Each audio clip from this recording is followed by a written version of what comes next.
While the number game continues in Pakistan, speculations are rife as to what message of intent would go out of the oath-taking ceremony of the new Prime Minister of Pakistan. On Monday, Indian Prime Minister Narendra Modi rang up the Prime Minister-designate to congratulate him on the election win. The two leaders discussed peace and development. The deputy spokesperson of the Pakistan Tehreek-e-Insaf, however, clarified today that there was no discussion about the visit between the two leaders. This even as latest reports quote unnamed sources saying that the Pakistan Tehreek-e-Insaf is considering an invitation to all SAARC leaders, including the Indian Prime Minister Narendra Modi, for the swearing-in. This would be similar to what had happened in 2014 when then Pakistani Prime Minister Nawaz Sharif had visited Delhi to attend the oath-taking of Prime Minister Modi. The Indian Premier had thereafter made a step over in Lahore in December 2015 to greet Sharif on his birthday, but ties have soured even since following a spate of terror incidents and border violations in Kashmir. There is now renewed hope of a movement forward. Sources say that an invite to the Indian Prime Minister to attend the swearing-in ceremony may go out once Parliament is convened and a formal notification on the winning candidates is issued by Pakistan Election Commission. The two sides are, however, likely to have already discussed the visit. Imran Khan is expected to take oath on the 11th of August. Not much change is expected as far as Pakistan's foreign policy is concerned, since it would continue to be dictated by military. However, sources tell WION that Modi government has taken note of Imran Khan's statement that he wants to improve relations with India. It is being pointed out that PTI leader would be on the same page as the Pakistan army and that greater policy coherence could be expected once he is firmly in the saddle. Sources also say that the Indian High Commission in Islamabad has been in close touch with Imran Khan's aides for months. I'm joined by Anas Malik, Bureau Chief of Pakistan, live from Islamabad. So, Anas, what's the buzz on this issue of swearing in and SAARC leaders being invited?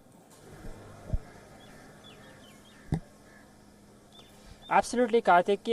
Just a while back, the PTI Deputy Spokesperson Iftikhar Durrani has formally gone on record and said that no formal invite has been extended as yet, and that there was no discussion of any invite in Prime Minister Narendra Modi's phone call to Imran Khan yesterday. But in general, the mood and the buzz here in Islamabad is that it has been welcomed, this phone call of Prime Minister Narendra Modi to Chairman PTI Imran Khan, who is the next Prime Minister in waiting for Pakistan. It has been welcomed all in all. Not just that, in fact, Imran Khan's statement when he initially went ahead in that victory speech that he made just a day after the elections, and where he said that he would want to have greater ties with India once again, that was welcomed as well. So we saw a significant change in the policy, and all in all, what we're picking up is that Imran Khan's government is likely to invite SAARC leaders. They've been mulling to invite the SAARC leaders. Also, what our diplomatic sources tell us is that the two states, the two federations, have prior to the election, they had already communicated and they had already exchanged notes that a formal invite is to be sent. So we're just waiting once the assembly is convened and the government is formed, and that the date for the oath of the Prime Minister is decided, and then only we can see something formulate with regards to the invite of Prime Minister Modi that is to be extended by Imran Khan. Yes, Karthik.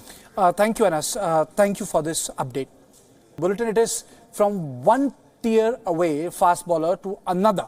Yes, to another former Pakistani cricketer, Shoaib Akhtar, says Imran Khan has to govern Pakistan with an iron fist.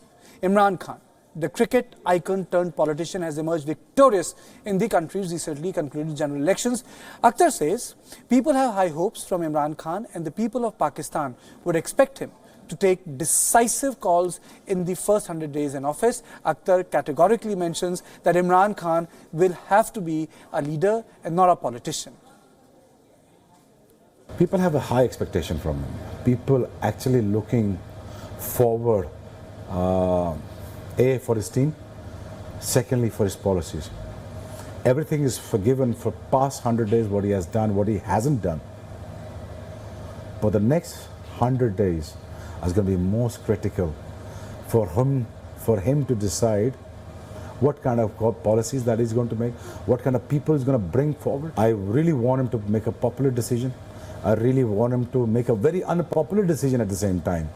You know, the people might not like it, but he has to do the reforms, and he has to, you know, has to deal with the iron fist. And that's what people expect from him. People had watched him play, and they were really young, such as me. Talk about 40 years ago, and talk about when I started playing my cricket, I was 15. His generation of voters were growing up, and by the time he got into politics and he established himself as a proper leader, not a politician, leader I would say, that these kind of a voter were ready to vote for him. US Foreign Minister Mike Pompeo has warned that any potential International Monetary Fund bailout for Pakistan could be misused to pay off Chinese lenders. In an interview to a US channel, Pompeo said that the US looked forward to engage with the new Pakistani government, but argued that there was no rationale for a bailout that pays off Chinese loans to Pakistan. Pompeo said, and I quote, "Make no mistake, we will be watching what the IMF does. There is no rationale for IMF tax dollars and associated with the American dollars that are part of the IMF funding for those to go to bail out Chinese bondholders or China itself," unquote. Hundreds of workers of the Awami National Party raised slogans against Pakistani army and its chief General Qamar Javed Bajwa for allegedly rigging the 25th July general elections in favor of Imran Khan's Pakistan Tehreek-e-Insaf party.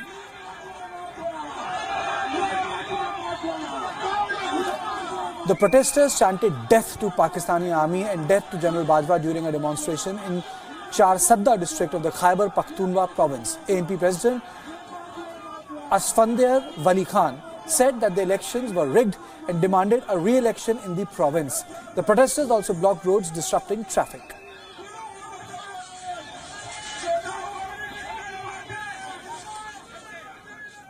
Eleven people have been killed after multiple blasts in Jalalabad in Afghanistan. Terrorists launched a coordinated attack in the East Afghan cities, setting off gun battles with the Afghan troops. Report says that at least 3 explosions were heard. The attack appeared to have targeted a building of the Department of Refugee Affairs. The blast came amid a series of complex attacks that have hit Jalalabad in the recent weeks, killing and wounding dozens of people. There was no immediate claim of responsibility for the latest attack, but most of the recent attacks have been claimed by militant group Islamic State, which has its main stronghold in Nangarhar province on the border with Pakistan. وزاره سهالو بس ټول دواخانه کې نه بس رانه وته ورسته ماجرین دروازې مخته اول ډزې وکړې ډزې نو رسته ځانې والوزو هغه نو رسته دوه کارمندان وروته لغه زخمیون. The fugitive Indian businessman Vijay Mallya has said that he has made a comprehensive settlement offer to Karnataka High Court to pay off his dues to the banks. Today was final hearing in the Vijay Mallya extradition case at the Westminster Magistrates Court in London. The hearing has been adjourned to 12th September. The judge has asked for videos of Indian prisons after prosecution showed more evidence of photos of prison conditions, while the defense argued that the photos presented were not accurate. The Crown Prosecution Service and the defense will make their final submissions in the case.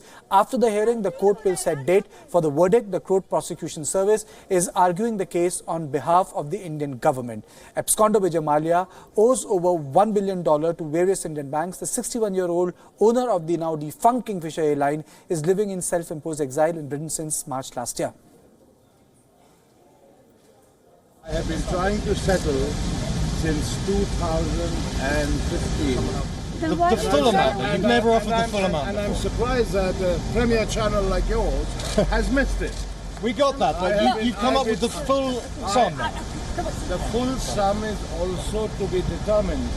You can't have a situation where assets are attached based on a complaint by the banks, so they can't be sold, and yet the interest meter is rising every day. It's an inequitable situation. So let the judiciary decide what's right. As far as this extradition case is concerned, I think you have all heard it, that it is now for September the 1st, and I will look forward to seeing you all there. And I'm joined by Mandy Clark, our bureau chief from London. Mandy, how do you see today's court's observation in context of Mallya and the sort of provisions in the jail and the details the court has sought in London? Well, it seems very very detailed, the judge's concern. She had a number of points that she clearly had put to the prosecution at some time about overcrowding, the structural conditions of the building, also the amount of natural light. So it was the prosecution that handed her around 12 photos proving what they said the acceptable conditions of the prison that B.J. Malley will be held in if he is extradited. He also would have a private Western-style toilet. So they put in their arguments. Then very quickly the defense argued that the photos were inaccurate and didn't represent the real conditions on the ground. So the judge then decided that she'd like video evidence, a step-by-step guide as what a prisoner would experience. The prosecution said they were more than happy with that. They want to be as transparent as possible, and they will provide that video that she requires. A bit of a technical glitch, but the fact of the matter is that this is something which maybe Vijay Mallya was looking forward to in terms of further getting into the details of the case. Mandy, you were there. Vijay Mallya looks pretty upbeat. Why? He has a facade of positivity always. It's very hard to know. It's very interesting that he said he will pay the full sum to the Pardon Advocate Court. This is information certainly that was fairly new to all the journalists who've been covering the case. He's looking for a solution out of it. But in all likelihood, this extradition case is going to continue. We're likely to hear even more evidence on September 12th, particularly that video. So then we'll likely only hear the closing summations after that and then the verdict. So this court case, which was due to end months ago, seems to be dragging on and on. Thank you, Mandy. Thank you for this update from London. Our Bureau Chief from London, Mandy Clarks, explaining us as to why this observation of the court will be interesting, because the court wants to have a detail, but similar issues were taken up when Abu Salim was extradited from Portugal, and similar details were sought, and the Indian government was able to convince the authorities in Portugal, and that's how he was deported from Lisbon. But that was a long time back. Again, similar issues have come on the plate when it comes to Vijay Mallya, and similarly they would be dealt with. After weeks of tough talk, US President Donald Trump has offered an olive branch to Iran. Trump has said that he is willing to talk to Iran without preconditions on how to improve ties after he pulled out of the 2015 Iran nuclear deal. Trump's remarks appear to represent a softening of rhetoric from a week ago when he warned Iran not to, quote, ever threaten the United States or will suffer consequences, unquote. Trump's Iran threat came shortly after Iranian President Hassan Rouhani warned that US, saying that hostilities between the two nations could lead to the mother of all wars. Anybody. I believe in meeting. The Prime Minister said it better than anybody can say it. Speaking to other people, especially when you're talking about potentials of war and death and famine and lots of other things. You meet. There's nothing wrong with meeting. We met. Right at the outset of his meeting with the Italian Prime Minister, at the White House, the US President praised Italy for its tough stance on immigration. Trump said the Italian Prime Minister was tough on the issue of immigration and that it was right in his opinion. Okay, thank you very much. It's my great honor to have Giuseppe Conte of Italy. He's a man who's doing a fantastic job. I really want to thank you very much for being here. We've become friendly over the G7 meetings and some phone calls, and I agree very much what you're doing with respect to migration and illegal immigration and even legal immigration. Italy's taken a very firm stance on the border, a stance that few countries have taken, and frankly, you're doing the right thing, in my opinion. And a lot of other countries in Europe should be doing it also. Some have taken that stance a long time ago, and they're doing a lot better. So I just want to thank you, Giuseppe, for being with us. It's an honor. We have a lot to talk about, having to do with trade, having to do with our military. You're ordering planes, lots of planes. The United States has a very large deficit, as usual, with Italy, about $31 billion. And I'm sure we'll straighten that out pretty quickly. But we we find it a great honor to have you with us. Thank you. Thank you. US spy agencies said they have proof that North Korea may be constructing new missiles at factory. This is the same factory that produced Pyongyang's first intercontinental ballistic missiles capable of reaching the United States of America. This major development could be a big blow to peace efforts between the two countries after the historic June 12th summit in Singapore. Here's a full report. Is North Korea going back on its promise of denuclearization? According to US intelligence, new evidence has emerged that shows that North Korea could be in the midst of building new missiles. Satellite images reveal that work is potentially taking place on one or two liquid-fueled intercontinental ballistic missiles in a suburb of Pyongyang. And these will most probably be no ordinary rockets. The Sanumdong factory created the first North Korean intercontinental ballistic missiles, or ICBMs, capable of reaching the United States. These findings come at a time when the US and North Korea are engaged in peace talks.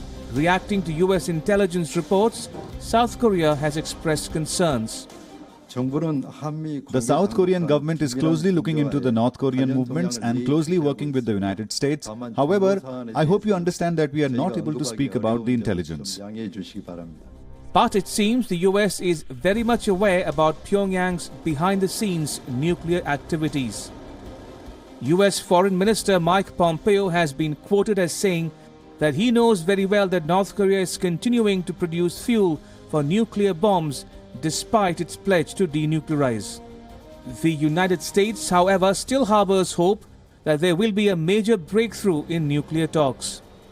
The United States had restored faith in Pyongyang's efforts to denuclearize after North Korea demolished its only known nuclear testing site, the Punggye-ri, ahead of the historic 12th June meeting between Kim Jong-un and US President Donald Trump.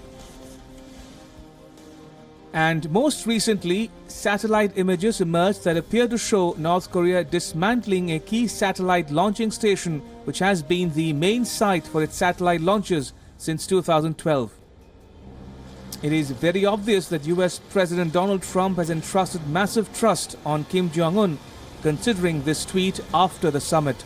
Trump said that North Korea was no longer a nuclear threat and that the country has great potential in the future. But if the latest reports are indeed true, there is no doubt that the US may have to correct its posture and perhaps adopt a more aggressive stand. Bureau Report, WION. More than 15,000 residents have fled their homes after wildfires surged near a town in California in the United States of America. Officials ordered evacuations around twin fires in Mendocino Lake and counties. The blaze destroyed 6 homes and threatened 10,000 others. Police said that they have arrested 5 people on suspicion of entering the evacuated areas. The raging wildfires so far claimed 6 lives and destroyed 723 homes. Officials are currently trying to locate 18 people reportedly missing. There are currently 89 large wildfires blazing across 14 US states.